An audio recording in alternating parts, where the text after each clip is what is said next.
Graças a Deus. Deus permitindo, hoje às 6h20, a gente estará partindo para Moçambique. O Jamê Filho e eu. Então, o Jamê Filho hoje inicia a carreira missionária dele. Então, hoje ele começa comigo e também um irmão do interior da Bahia, Renilson. Nós vamos os três. Vamos estar em Joanesburgo 2 dias, numa congregação onde pastoreia um irmão do Mervis. Não sei quando se lembra do Mervis. Aí depois vou estar em Maputo com um grupo de obreiros. E aí no dia 21 eu chego em Quelimane. E aí nós vamos ter 2 retiros de pastores. Um no meio da semana e outro no final de semana. Então tem bastante coisa que Deus vai fazer lá nesses dias. Amém? E a gente confia que os irmãos vão nos sustentar na oração, como diz os missionários, né? Segurar as cordas enquanto a gente desce no poço. Essa é a expressão que se usa em missões. Bem, amado, semana eu estava conversando, não me lembro mais se foi essa ou anterior, não me lembro. A gente estava conversando sobre as nossas pregações nesses últimos anos. E a conclusão que a gente chegou é que Deus tem nos falado muito a respeito da pessoa de Jesus Cristo. E homens de Deus têm chegado aqui e conversado conosco sobre a centralidade de Cristo.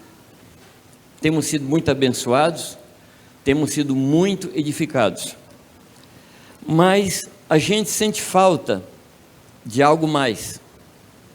A gente sente falta de uma compreensão maior de quem é o Espírito Santo. Eu tive uma experiência logo na minha conversão, se alguém puder me trazer água. Está chegando. Muito obrigado, meu amado irmão.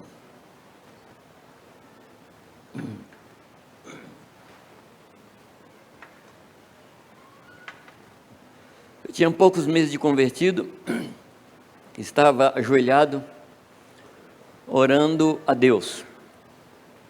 E orava, assim, com um certo formalismo.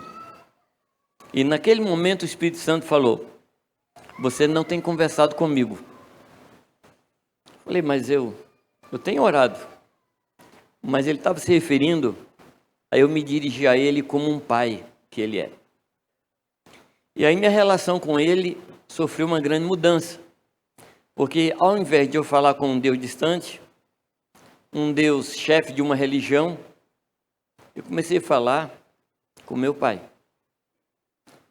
E quem produziu essa mudança em mim, quem produziu essa forma de pensar diferente, foi o Espírito de Deus. Porque é Ele quem revela a paternidade de Deus sobre nós. É por Ele que nós falamos, Abba, Pai. Amém? É pelo Espírito Santo. Agora, Jesus fala que sem Ele nós podemos fazer nada. Sem Ele, nada podemos fazer. Porque dependemos da força do Senhor para realizar qualquer coisa. E quando eu digo qualquer coisa, amados, eu falo da coisa mais básica do ser humano, que é a respiração. Não existe nada mais básico na vida humana do que a respiração. E o interessante é que o Espírito Santo é o fôlego da vida. Então as coisas começam por aí. Se você parar de respirar, quanto tempo? 5 minutos. Se bem que eu ouvi um milagre esses dias de um menino que foi ressuscitado com 20 minutos afogado. É milagre milagroso. Nós não podemos, em hipótese nenhuma, prescindir, ou seja, deixar de lado o Espírito Santo. Em hipótese nenhuma. Agora, deixa eu voltar no tempo com os irmãos para aqueles momentos que antecederam a subida de Jesus. Jesus separou 12 homens para estar com ele, se dedicou totalmente a esses homens, tocava nas multidões com o objetivo de ensinar aqueles homens, orava com o objetivo de ensinar, demonstrava compaixão, permitindo-se ou desejando ensinar. Mas quando Jesus morre, quando ele é preso e é levado à morte, há uma expressão ligada a Pedro, se eu não me engano, Mateus capítulo 26, quando eles estão caminhando e Jesus preso, e o texto diz que Pedro seguia a Jesus de longe para ver como seria o fim. Ou seja, o que estava na cabeça e no coração dele? Acabou. Aquele projeto de eu fazer parte do ministério do Reino de Deus, com Jesus no trono, estabelecendo a monarquia absolutista, e eu ali um dos ministros do Senhor, deixei a pescaria, era sustentado pela pesca, deixei a sociedade, me aplicando totalmente nesse projeto de Jesus, e agora vai ser preso, vai ser morto, porque inclusive ele falou que vai ser morto. Então Pedro chegou ali para ver como é que ia ser o fim, porque ele tinha certeza que tudo ia se acabar. Mais tarde, Pedro está com um grupo de discípulos, de uma certa maneira obedecendo a Jesus, que mandou parar e ficar no lugar para esperar o Espírito Santo. Mas Pedro não tem paciência de esperar, porque ele está totalmente desiludido, e aí ele faz um aviso aos outros: eu vou pescar. E o que é que os outros falam? Hein, João? Nós vamos junto. Se Pedro estivesse lá, se João estivesse lá, graças a Deus João não estava. João não embarcou naquela história. Porque eu vou pescar significa estou desistindo e quero voltar à minha vida antiga. Vou pescar significa isso. Você conhece a história?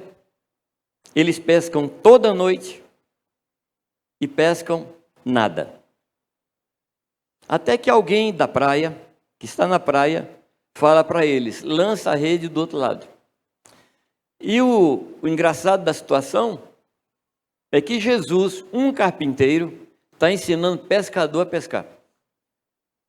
Isso é um fato muito irônico. E eles pescam. E pescam 153 grandes peixes. E no caso, era muito pesada, mas a rede não se rompia. Um detalhe. Por que o escritor colocou essa frase, a rede não se rompia? Porque na primeira grande pesca milagrosa, a rede se rompeu. Agora, a rede se rompeu antes da ressurreição. Depois da ressurreição, a rede não se rompe mais. Amém? Só um detalhe. De que é formada a rede? Quando a gente olha para uma rede, o que salta? Os buracos. Mas a rede não é feita de buracos. A rede é feita de nós. Pessoas ligadas. Pessoas ajuntadas. E nesse caso, depois da ressurreição, a rede não se rompe mais. Pedro, desanimado, tendo certeza que tudo estava acabado. Um outro, talvez o mais sincero deles, diz assim: olha, eu só creio naquilo que as mulheres estão falando, que disseram que ele ressuscitou. Eu só creio se eu puser o dedo na ferida. Se não, nada. Então Pedro, o principal que Jesus tinha falado para quando ele se convertesse, cuidasse dos outros, tinha essa atitude. Tomé, do mesmo jeito.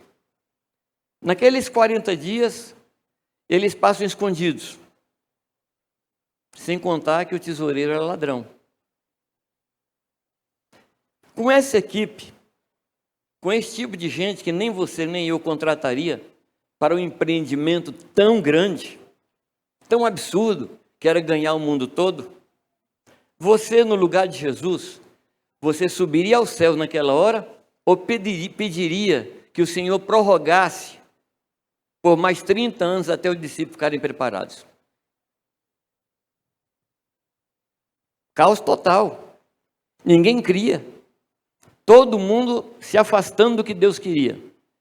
E Jesus, amado, sobe com uma tranquilidade fantástica. Porque ele sabia o que ia acontecer logo depois. O Espírito Santo viria e mudaria todas as coisas. O medo, como diz o italiano, a paura,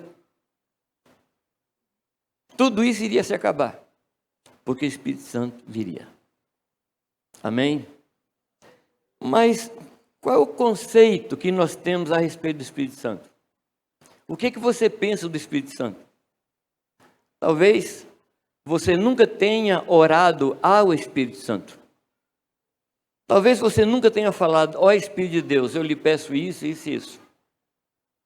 Pedimos ao Pai, em nome de Jesus, mas temos pouca familiaridade com o Espírito Santo. Qual é o conceito? Ter o conceito correto é fundamental. Quando Jesus chega para os discípulos perguntando: que dizem os homens que eu sou? Eles falam várias coisas. Uns diziam que Jesus era um profeta, Elias reencarnado.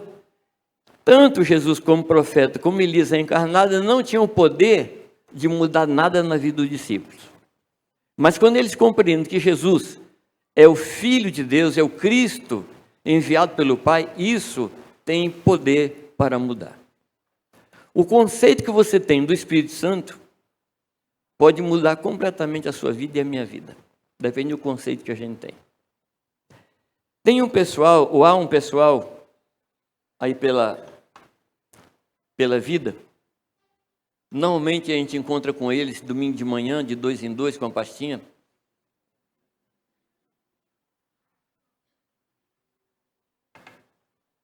Não os chamo de testemunho de Jeová, que eles não conhecem a Jeová. Eu chamo pelos nomes do seu líder, Charles Russell. Então eles são russelitas, eu não chamo de testemunho de Jeová. Porque testemunho de Jeová somos nós. A gente que conhece. É ou não? Então eles não são testemunho de Jeová. Pode ser qualquer coisa, menos testemunho de Jeová. E o que é que eles dizem do Espírito Santo? Não é uma pessoa, é uma energia ativa, vinda de Deus. Mas eu queria mostrar a você um pouco do que a palavra fala do Espírito Santo. E com isso aqui, com essa palavra de hoje de manhã, a gente está abrindo um tempo e os pastores vão pregar sobre esse tema, sobre o Espírito Santo. O que ele faz na vida, qual a operação do Espírito, como dar lugar ao Espírito, como não apagar o Espírito, como se encher do Espírito Santo. Eu já estou passando as tarefas, já. Os irmãos já vão anotar e que vão pregar aqui nesses próximos meses, até que a gente tenha familiaridade com o Espírito Santo. Então hoje é mais uma visão panorâmica do que a Bíblia fala, tá bom? Então se você trouxe papel, lápis e quiser anotar, por favor, anote e anote com pressa. O primeiro texto que eu quero ler com vocês está em João 16:13. João 16:13 diz: no entanto, quando ele, o Espírito da verdade, vier, ele vos guiará a toda a verdade, porque não falará de si mesmo, mas tudo que ele ouvir, isso ele dirá, e vos anunciará as coisas vindouras. Amados, nenhuma energia, nenhuma força completa esse versículo. Somente uma pessoa. Me compreenderam, não? Uma energia não faz o que esse texto diz que o Espírito Santo faz. Então o Espírito Santo definitivamente não é uma energia.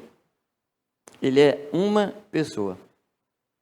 Agora, por favor, não me peça para descrever a Trindade. Talvez lá com o Senhor eu sente com você e explique. Mas hoje eu não sei explicar o que é a Trindade. Que a Trindade é um mistério. E mistério não se explica. A gente crê, aceita. A gente tem os benefícios de crer na Trindade, mas compreender, a gente não compreende, que a nossa mente é finita. A gente muitas vezes não consegue nem discernir onde termina a nossa alma e começa o nosso espírito. Quanto menos vamos compreender a Trindade. Mas, amados, como a palavra diz que o Senhor nos guiaria a toda a verdade, eu creio que faz parte da carga horária, da grade curricular, das matérias que Deus quer nos ensinar, esse mistério da Trindade. Então o Espírito Santo é uma pessoa. Ele é uma pessoa e pensa. Lá em Romanos 8, 27, diz que aquele que sonda os corações conhece a intenção do Espírito, porque o Espírito intercede pelos santos de acordo com a vontade de Deus. Então o Espírito Santo, ele pensa. Ele não somente pensa, mas ele ora. Uma força não ora. Força não ora. Força não intercede. O Espírito Santo, ele deseja. Uma força não deseja. 1 Coríntios 12, 11 diz que todas essas coisas, porém, são realizadas pelo mesmo e único Espírito, e ele as distribui individualmente a cada um conforme ele quer. Força não quer. Uma pessoa quer ou não quer. O Espírito Santo ama. Lá em Romanos 15, 30, diz assim: recomendo-lhes, irmãos, por nosso Senhor Jesus Cristo e pelo amor do Espírito. O Espírito ama. Amém, amados? Força não ama. Força não ama. Se for energia elétrica, dá um coice, mas amar não ama, não.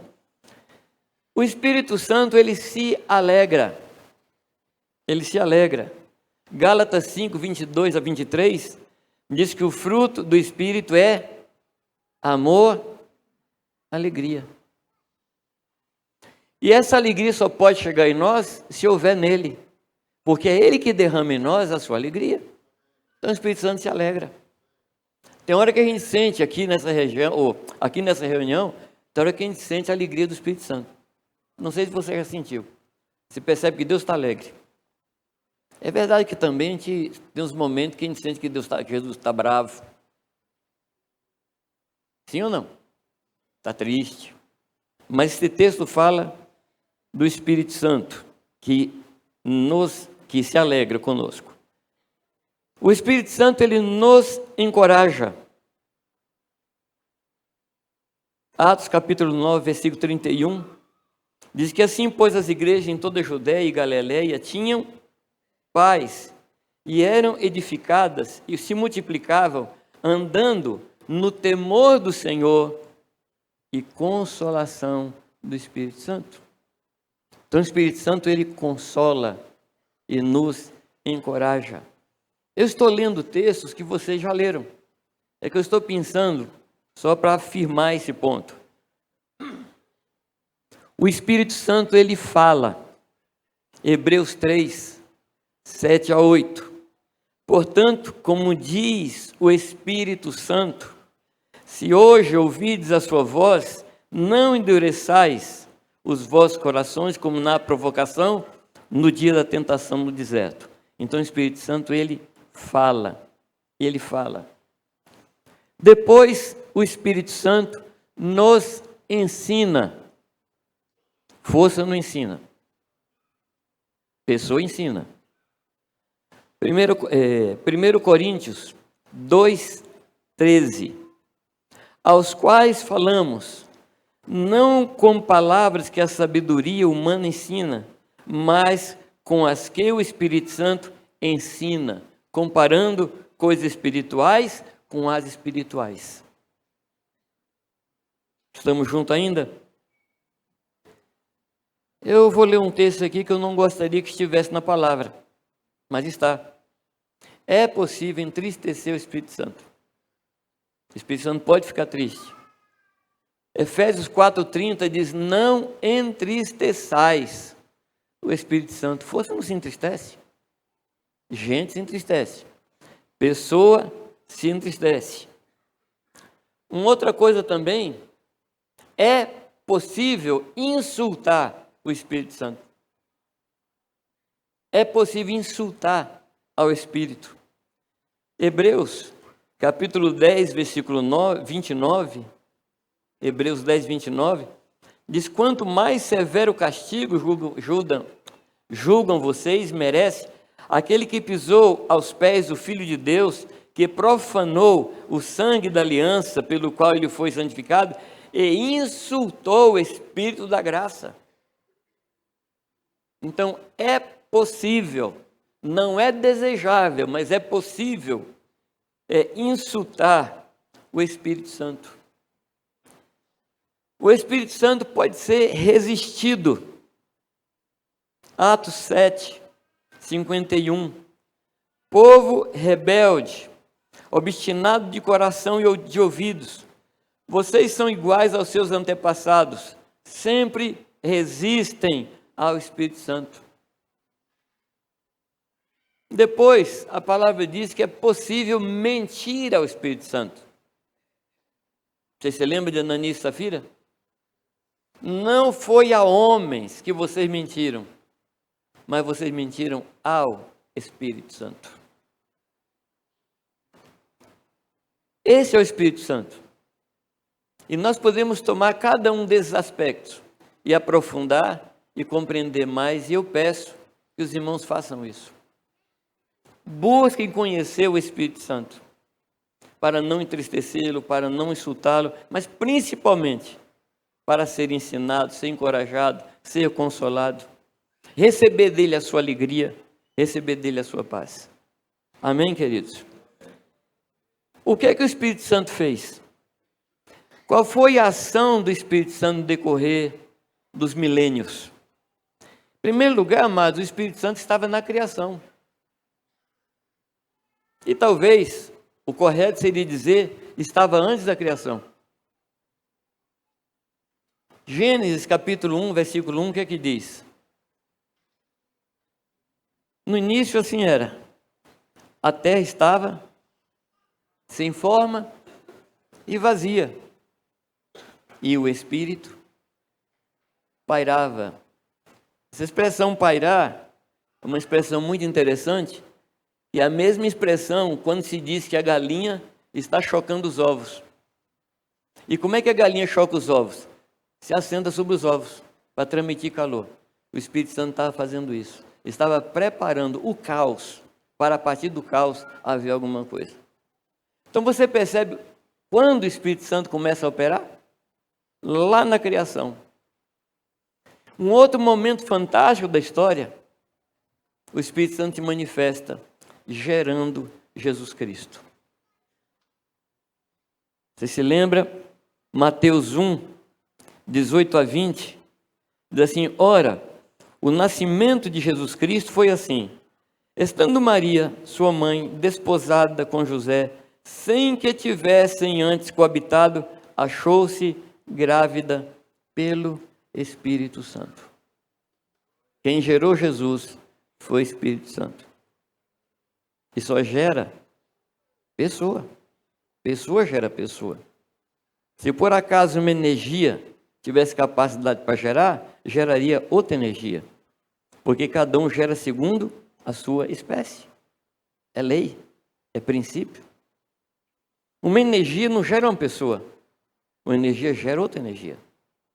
Mas o Espírito Santo gerou uma pessoa, a pessoa de Jesus Cristo. Depois, o Espírito Santo, ele unge para o ministério.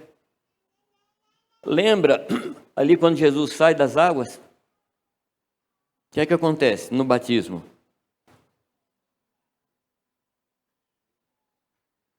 o Espírito Santo aparece em forma corpórea de pomba. E uma voz do céu, do Pai. E aí, eu queria ouvir uma boa explicação dos russelitas nesse texto. Porque o filho está saindo da água, o Espírito está sobre ele e o Pai está falando.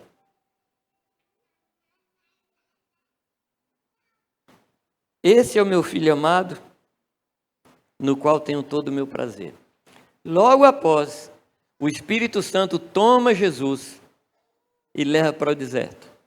O Espírito Santo preparando o Filho de Deus para o ministério. É obra do Espírito Santo a preparação para o ministério. Você não pode entrar no ministério se o Espírito Santo não preparar você. Você sabia disso, não? Sabia, não? Não ouse entrar no ministério sem o poder do Espírito Santo. Então ele unge a Jesus. Depois, nos 2 capítulos, João 14 e João 16, ali existem 17 atribuições do Espírito Santo. Nesses 2 capítulos, capítulo 14 e capítulo 16 de João, existem 17 anúncios de Jesus sobre o que o Espírito Santo iria fazer. Amém? E o que ele faz? Essas coisas que ele estava dizendo que o Espírito Santo iria fazer, ele está capacitando os discípulos para o ministério. Eu não vou tomar mais 2 capítulos aqui para a gente aprofundar e descer, porque os irmãos, depois dessa reunião aqui, vão estar assim extremamente curiosos e desejosos de conhecer mais o Senhor, então você vai tomar um tempo para descobrir mais do Espírito de Deus. E grifa em João 14 e João 16, todos os verbos que estão no futuro. E os verbos que estão no futuro referem-se ao que o Espírito Santo iria fazer quando ele fosse derramado sobre nós. Amém? Então ele capacita os discípulos. Depois, ele nos capacita a frutificarmos. João 15:5 diz: eu sou a videira, vós os ramos. Quem permanece em mim e eu nele, esse dá muito fruto, porque sem mim nada podeis fazer. Então o Espírito Santo nos capacita para pregar e nos capacita para frutificarmos. É Ele mesmo.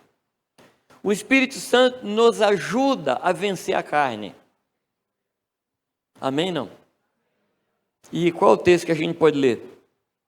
Gálatas 5,16. O que é que diz Gálatas 5,16? Andai no Espírito.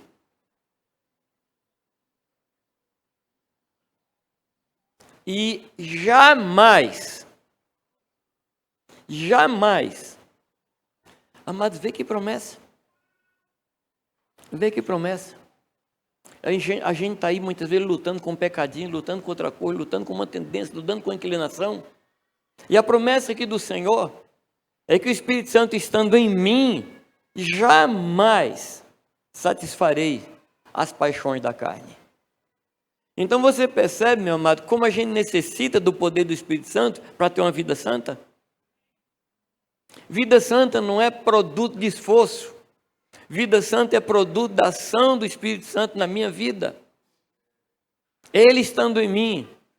E jamais. O que é jamais, amado? Nunca. Jamais. Eu gosto do meu nome.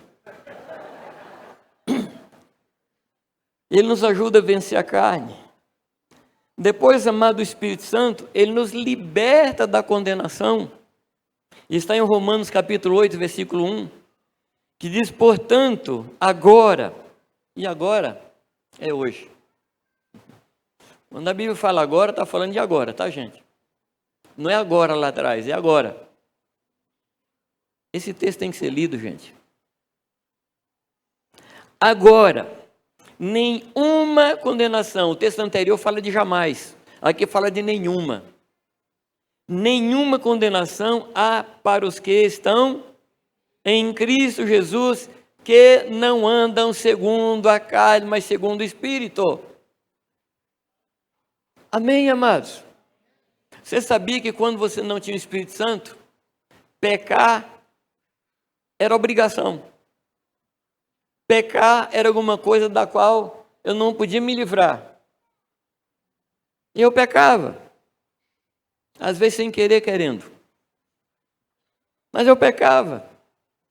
Hoje, com a presença do Espírito Santo, o pecado deixou de ser uma condição humana, o pecado passou a ser uma opção. Agora o Espírito Santo me ajuda a escolher não pecar. Ele me ajuda a escolher não pecar e me dá força para cumprir isso. Na nossa carne, jamais. No poder dele, sempre. Amém, amados?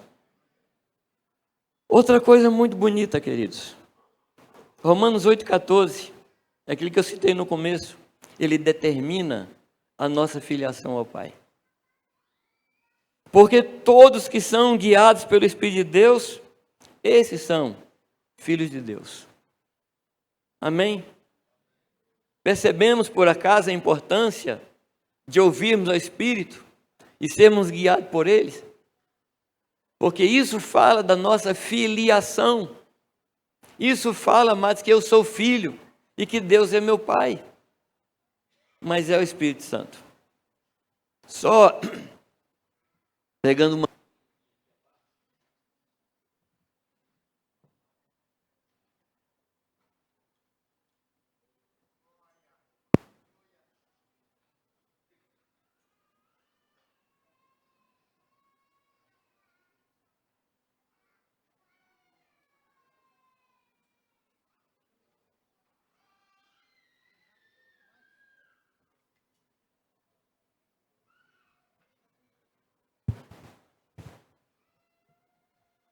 Vamos continuar. Pegando uma nuvenzinha aqui,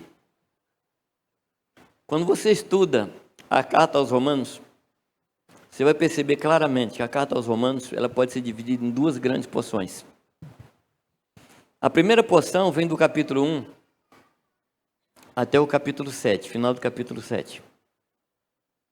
Até o capítulo 7 ele vem falando de verdades fantásticas. No capítulo 6, ele fala do nosso batismo, nossa identificação, fala com uma verdade tremenda que enche o nosso coração, porque fomos sepultados, fomos plantados, fomos justificados, fomos imergidos no Senhor, fomos identificados com Ele na sua morte, na sua ressurreição. Mas aí vem um choque de realidade em Romanos 7. Lembra de Romanos 7? O que eu quero não consigo, o que eu não quero é isso que eu faço. Aí entra Romanos 8. Até Romanos 7, final de Romanos 7, você encontra poucas vezes a expressão Espírito. E também poucas vezes a expressão Filho. A expressão Filho, se eu não me engano, até o capítulo 7, aparece só uma vez a palavra Filho. Mas a partir do capítulo 8, aparece inúmeras vezes, obrigado meu irmão, aparece inúmeras vezes, não somente a palavra Espírito, mas a palavra Filho. E onde é que é a esquina da carta aos Romanos? Romanos capítulo 8, versículo 11. Ali é a grande esquina, porque ele diz assim: se habita em vós o Espírito daquele que levantou a Cristo dentre os mortos, esse mesmo Espírito vivificará os vossos corpos mortais. E a partir daí, ele começa a revelar a nossa libertação do poder do pecado, revela quem nós somos em Deus, revela, amados, que nós somos filhos de Deus, nos dá o plano do que Deus tem para nós, que é sermos filhos parecidos com Cristo. E aí, a partir disso, amados, ele vai só desenvolvendo esse tema, a nossa relação com o Espírito. Então, Romanos tem esses dois grandes momentos. Então, tudo começa quando o Espírito Santo que habita em nós nos ressuscita, para vivermos em novidade de vida. Algo que nós precisamos compreender, e compreender assim de todo o nosso coração, com toda a nossa mente, é que sem Ele nós não podemos fazer nada. Quem pode ser santo sem o Espírito Santo? Quem, amados? Quem pode fazer alguma coisa boa sem o Espírito Santo? Pois todo dom perfeito, toda boa dádiva vem do Pai das luzes. Então é extremamente importante que a gente tenha clareza disso. Senhor, sem o Senhor eu nada posso fazer, eu não posso viver, eu não posso ser alguém, eu não posso cumprir aquilo que o Senhor tem para mim. Nós precisamos desistir de tentar. Principalmente porque tentação não é coisa de crente. Você tem que desistir e dizer: Deus, eu dependo totalmente de Ti. E essa tem que ser a nossa condição todos os dias. Eu levantei porque o Senhor permitiu. Eu comi porque o Senhor deixou. Eu me relacionei porque o Senhor me capacitou. Eu preguei porque o Senhor me encheu. Então é isso que o Espírito Santo, nós precisamos ter essa compreensão. Porque se nós não tivermos isso, amado, tudo o que eu estou falando aqui é inútil. Eu tenho que partir para uma relação com o Espírito Santo com essa consciência. Sem o Senhor, nada eu posso fazer. Eu não posso ser um bom marido, Irani não pode ser uma boa esposa, nossos filhos não podem ser bons filhos, porque quem produz tudo isso em nós é aquele que gerou Jesus Cristo no ventre de Maria. Ele. Foi Ele que pôs ordem no caos. Foi Ele que deu possibilidade para a criação. Ele é antes de todas as coisas.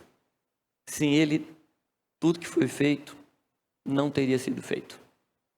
Amém, amados? É o Espírito Santo. Ele é a nossa capacidade. Então nós precisamos ter isso no nosso coração e na nossa mente. No capítulo 12 da primeira carta aos Coríntios, Paulo faz uma diferenciação muito interessante. Coríntios 12, diz assim, ele fala que nós éramos antes, 12:1, nós éramos antes guiados pelos ídolos mudos. Está escrito na sua Bíblia? Não. Porque antes éramos guiados pelos ídolos mudos. E aí ele começa a falar do Espírito Santo. O que ele quer mostrar para nós? Que os ídolos não falam, e o Espírito Santo fala. O ídolo é inerte, o Espírito Santo é ativo. O ídolo é estático, o Espírito Santo é dinâmico. Então ele é totalmente diferente dos ídolos. Os ídolos são feitos pelos homens, o Espírito Santo nos faz. Totalmente diferente, totalmente. E aí no capítulo 12, então, ele vai mostrando qual é a obra do Espírito através dos dons espirituais. Mas essa é uma matéria que por si só já demandaria um bom tempo para a gente estudar. O fato concreto é, o Espírito Santo não é mudo, ele fala. Tem clareza disso? Não. Mas alguém diz assim, mas eu nunca ouvi a voz do Espírito Santo. Talvez você nunca tenha prestado atenção. Porque o Espírito Santo fala. E nós estamos nesse caminho de aprender a conhecer a voz do Espírito Santo. A primeira voz do Espírito Santo é a natureza. É a natureza. A natureza revela Deus.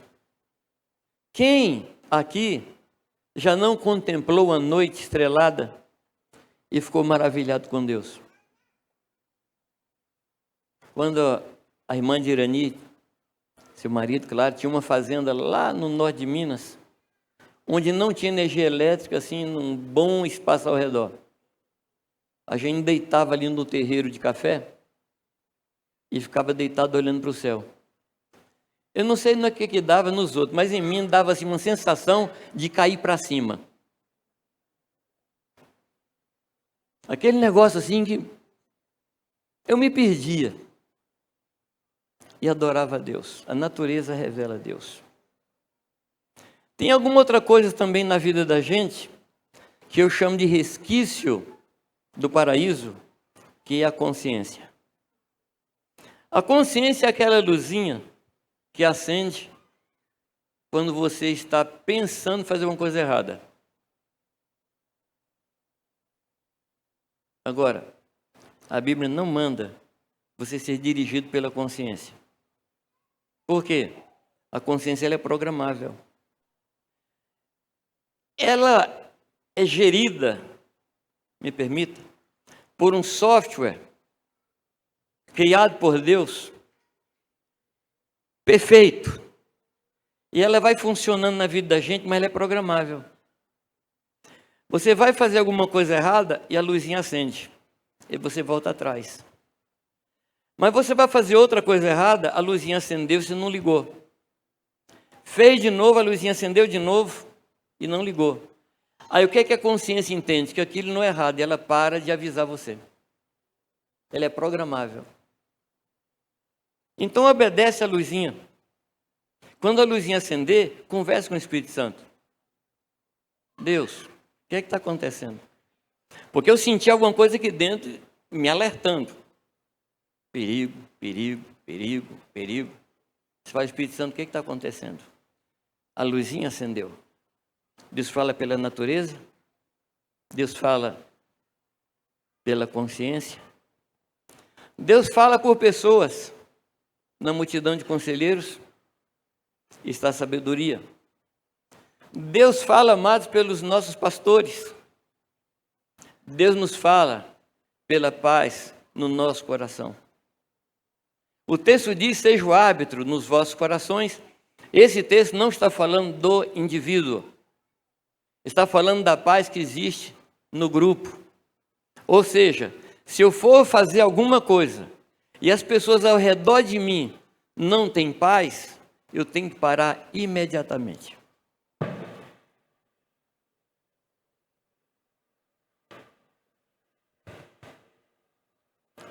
Socorro.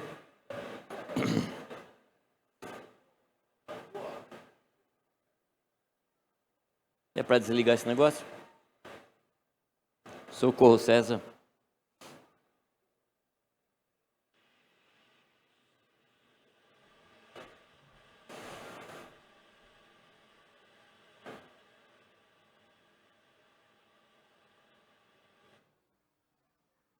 Bom, obrigado, César.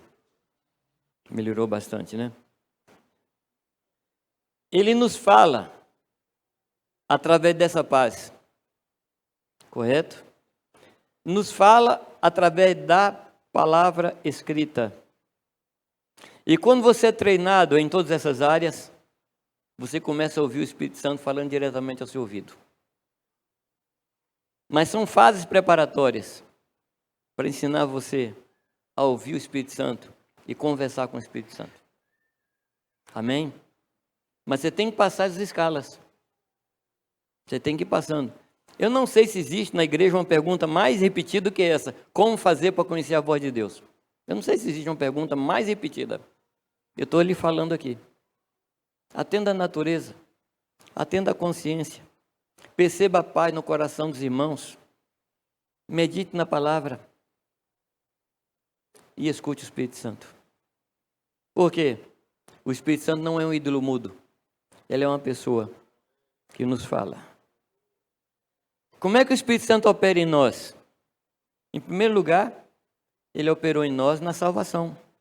Se o Espírito Santo não operasse, você não seria salvo. Você sabe disso, não? Porque foi o Espírito Santo que convenceu a você do pecado, da justiça e do juízo. Foi o Espírito Santo que trouxe para você aquele terror enorme do inferno. Quando você chegou à conclusão, meu Deus, eu estou perdido. O que é que eu faço? Foi o Espírito Santo.